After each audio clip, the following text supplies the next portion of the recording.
محترم ناظرین، السلام علیکم ورحمۃ اللہ وبرکاتہ۔ ایک بہت اہم سوال یہ آیا ہوا ہے کہ آج کل گاؤں دیہات کے علاقوں میں مسجد کے مائک سے اعلانات کیے جاتے ہیں، ان کا شرعی کیا حکم ہے؟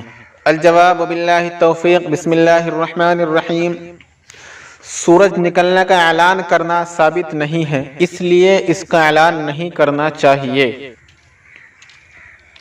اسی طرح مسجد کے مائک سے اذان کے علاوہ دیگر اعلانات کرنا، مثلا گمشدہ چیز یا کسی چیز کے خریدنے یا بیچنے کا اعلان کرنا وغیرہ جائز نہیں ہے، کیونکہ مسجد کا مائک اذان وغیرہ کے اعلانات کے لیے وقف ہوتا ہے، اور وقف شدہ چیز میں واقفین کی غرض اور منشا کی رعایت واجب ہے۔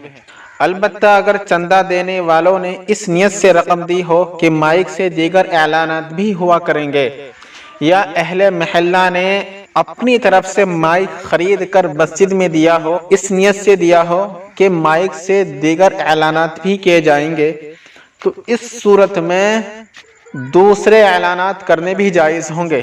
اس صورت میں مائک، ہارن اور اعلان کرنے والا تینوں کا مسجد سے الگ ہونا ضروری ہے۔ احاطہ مسجد میں رہ کر کے یہ اعلانات نہیں کر سکتے۔ فقط والسلام، واللہ عالم بالصواب وعلمہ اتم۔ ویڈیو پسند آئے تو لائک کیجئے، شیئر کیجئے اور چینل کو سبسکرائب کر دیجئے۔